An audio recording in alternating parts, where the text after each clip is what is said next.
بسم الله الرحمن الرحيم.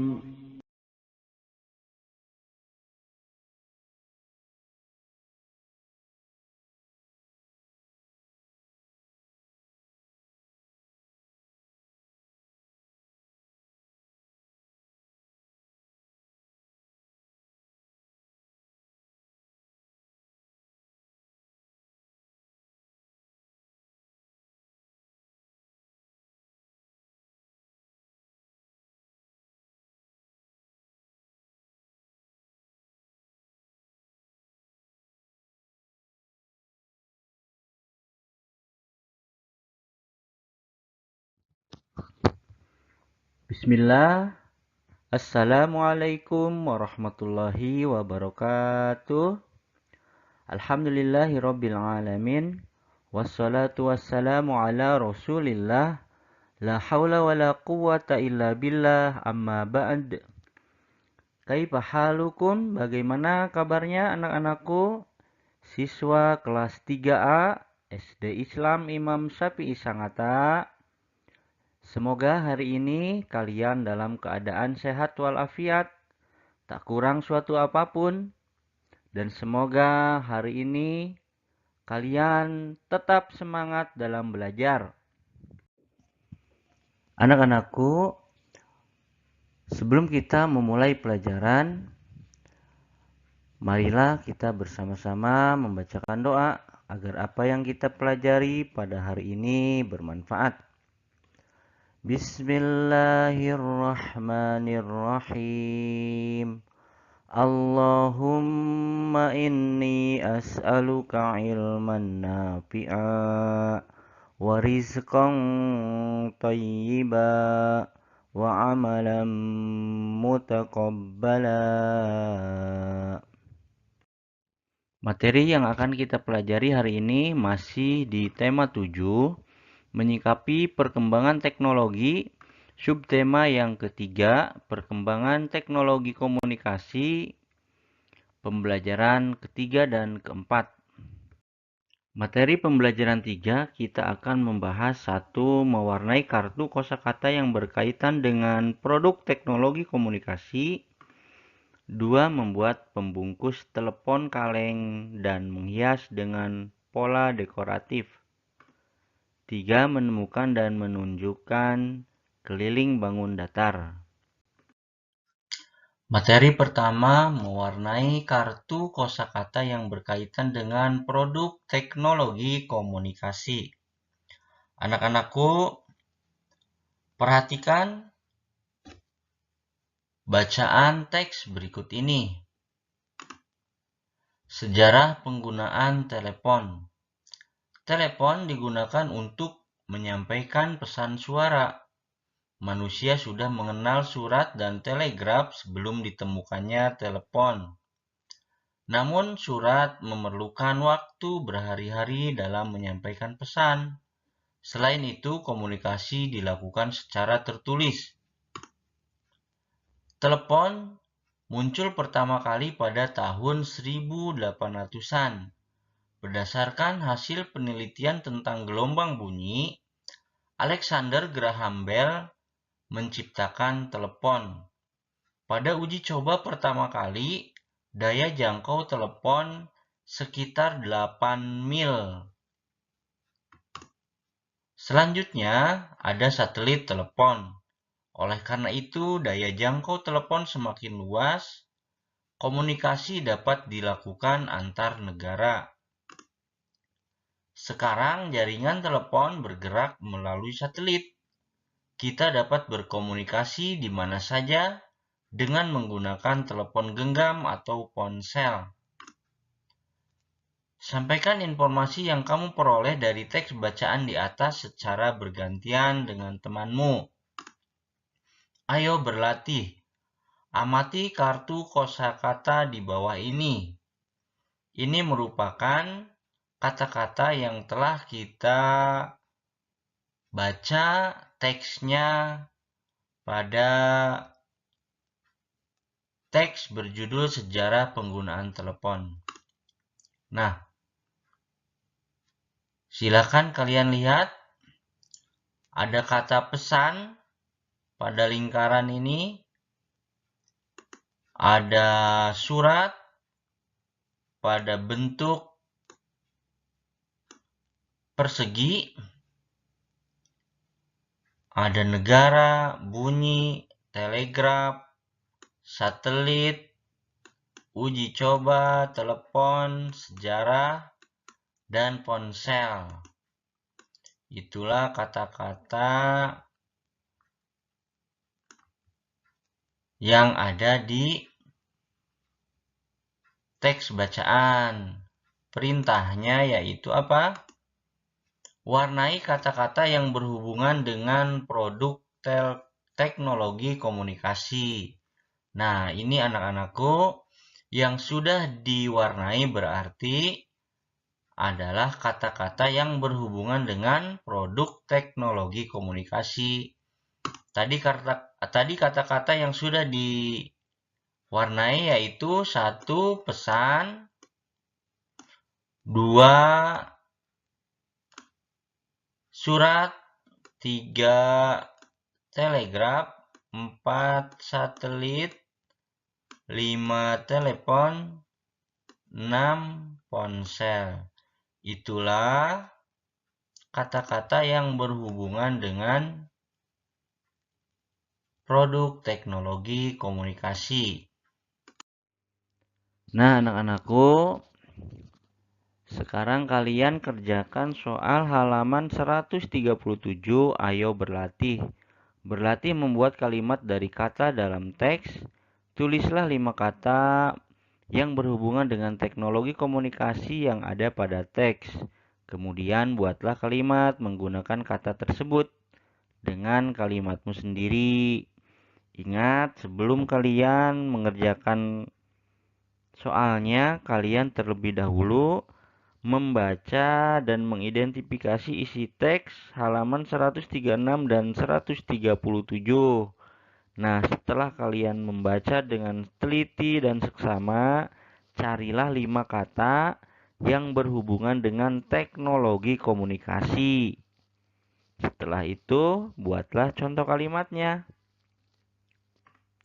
Materi selanjutnya membuat pembungkus telepon kaleng dan menghias dengan pola dekoratif. Ayo berkreasi. Bintang dan teman-teman membuat telepon kaleng. Mirza dan Arkan membawa kaleng bekas susu kental manis. Fahjam dan Pati menyiapkan benang kasur. Sementara itu Bintang dan Fudoil membawa kertas dan lem untuk hiasan. Nah, anak-anakku, amatilah langkah-langkah membuat telepon kaleng berikut ini. Ini adalah gambar cara membuat telepon kaleng ya. Ini adalah langkah-langkahnya. 1. Sediakan alat dan bahan sebagai berikut.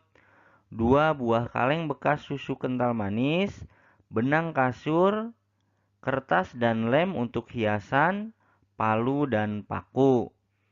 2. Minta bantuan orang dewasa atau orang tua kalian atau saudara, paman, dan yang lainnya untuk melubangi kaleng. 3. Masukkan tali ke dalam lubang. Buat simpul di ujung tali tersebut. 4. Telepon kaleng siap digunakan. Nah, setelah telepon kaleng tersebut selesai, mereka juga menghias bagian kaleng tersebut dengan motif geometris yang mirip kain batik. Berikut ini motif geometris yang mereka buat. Ini adalah contoh motif geometris. Sekarang buatlah motif geometris seperti pada kain tradisional tersebut. Ikuti langkah-langkah berikut. 1. Carilah kain tradisional yang bermotif geometris. Seperti contoh ini. Siapkan bahan dan alat untuk menggambar seperti karton ukuran 30 cm x 20 cm. Pensil, penggaris, penghapus, dan pewarna. 3. Buatlah sketsa model kain dan perjelas garis-garisnya. 4. Warnailah gambar model agar tampak indah. Itulah anak-anakku cara membuat telepon kaleng dengan menggunakan kaleng bekas susu kental. Setelah itu kalengnya dibuat hiasan dengan memakai motif geometris yang mirip kain batik. Materi selanjutnya menentukan sisi bangun datar. Ayo mengamati. Setelah menghias kaleng, Bintang menunjukkan gambar yang ia buat. Mirja mengusulkan agar gambar Bintang diberi bingkai. Arkan menawarkan untuk membantu Bintang membuat bingkai. Bintang pun setuju. Untuk membuat bingkai, Arkan harus mengetahui keliling dari kertas gambar milik Bintang. Keliling bangun datar adalah jumlah ukuran dari sisi-sisi yang membentuk bangun tersebut. Ayo berlatih. Buatlah gambar sebuah bangun datar. Tunjukkan keliling dari bangun tersebut kepada guru atau temanmu. Nah, di sini kalian tinggal mengikuti langkah-langkah dari gambar berikut ini, yaitu menuliskan keliling dari bangun datar sebuah persegi panjang. Ini adalah caranya. Ingat ya, keliling bangun datar adalah jumlah ukuran dari sisi-sisi yang membentuk bangun tersebut. Sekali lagi, keliling bangun datar adalah jumlah ukuran dari sisi-sisi yang membentuk bangun tersebut. Materi pembelajaran 4 kita akan belajar 1. Mengidentifikasi dan simulasi cara untuk menjaga keselamatan diri di kolam renang. 2. Menuliskan ringkasan teks bacaan dengan menggunakan kosakata produk teknologi komunikasi. 3. Diskusi kelompok untuk mengamati kemampuan khusus yang dimiliki oleh anggota kelompok. Materi selanjutnya mengidentifikasi dan simulasi cara untuk menjaga keselamatan diri di kolam renang. Pagi hari, Giri menerima pesan singkat atau WA dari Lutfi melalui ponsel milik ibu.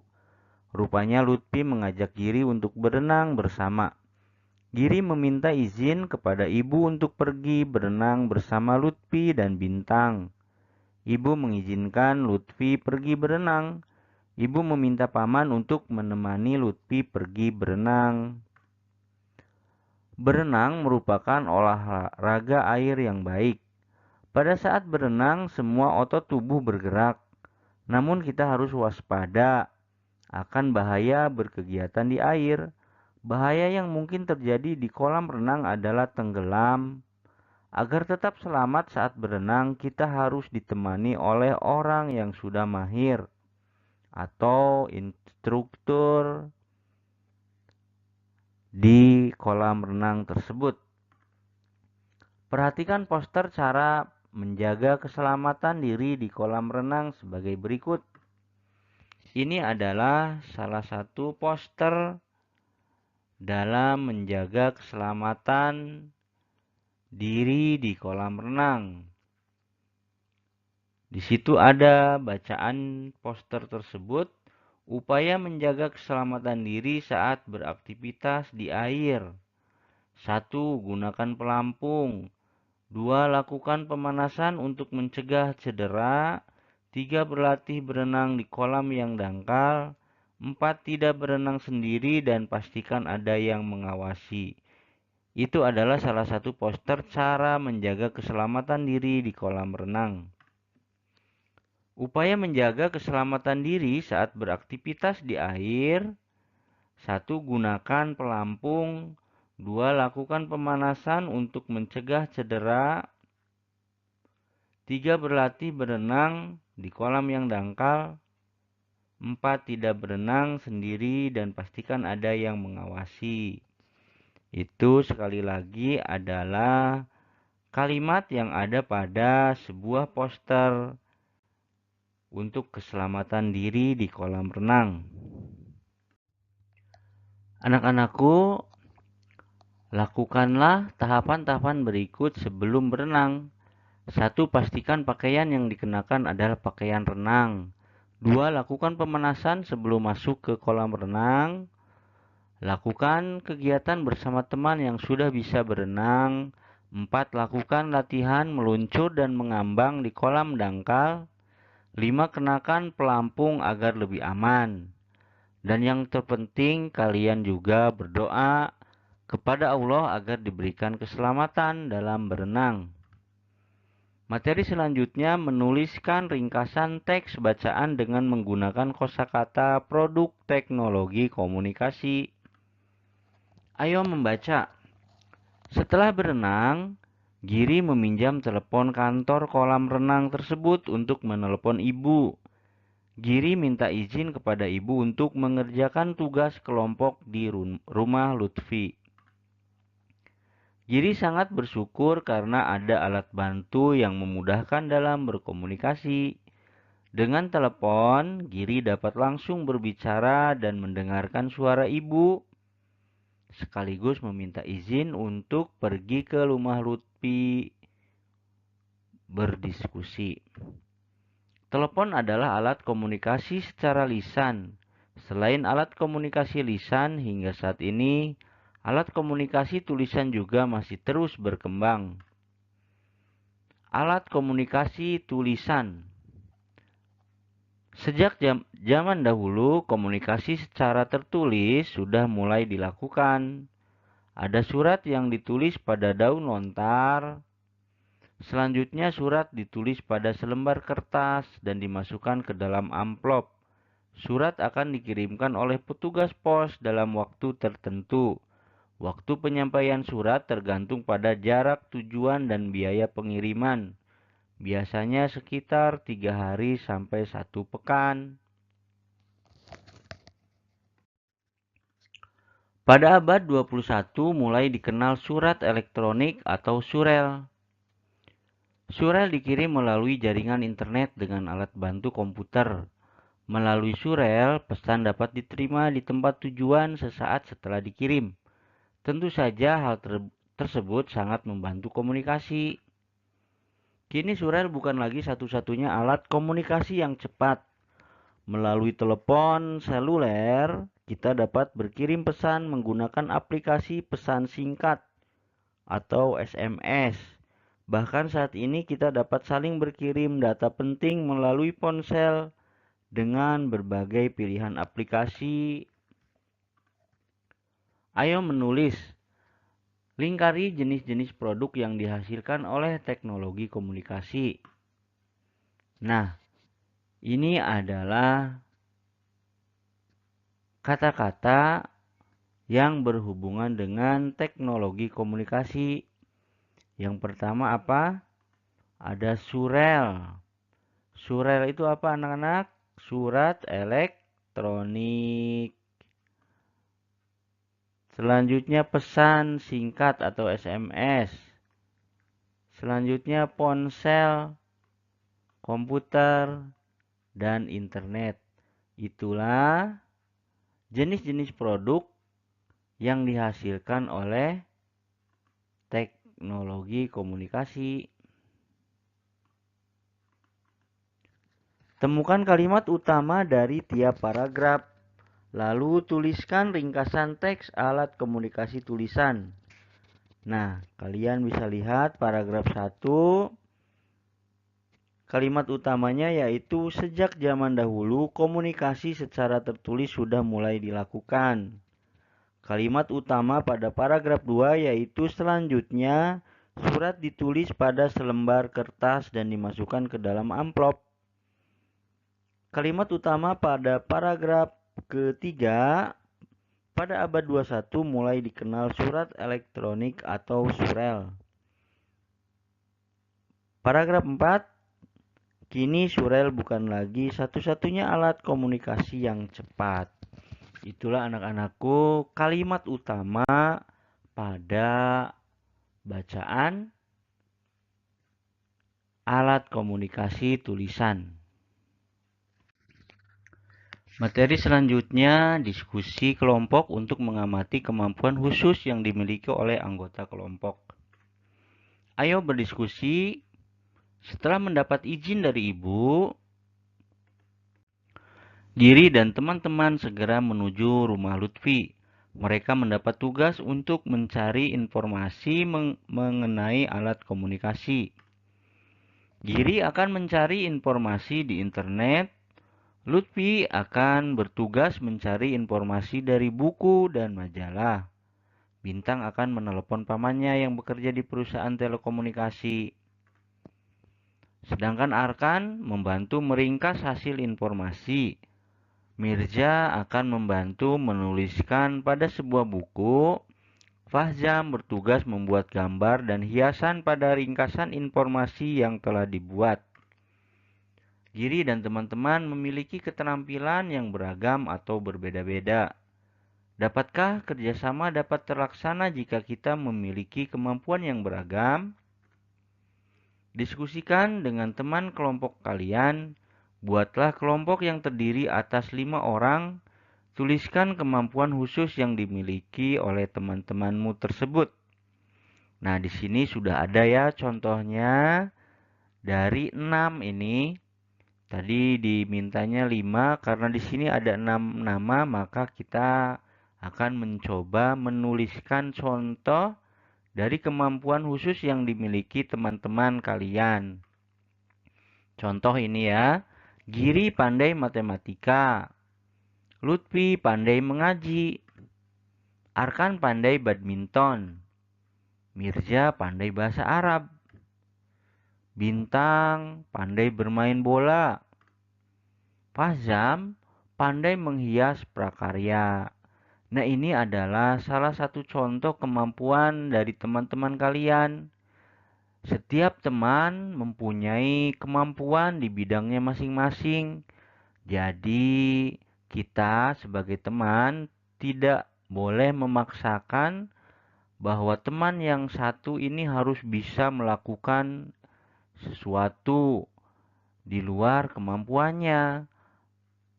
Karena setiap orang memiliki kemampuan khusus yang dimilikinya masing-masing ya anak-anak. Ayo berdiskusi. Kemampuan dan keterampilan setiap orang berbeda-beda.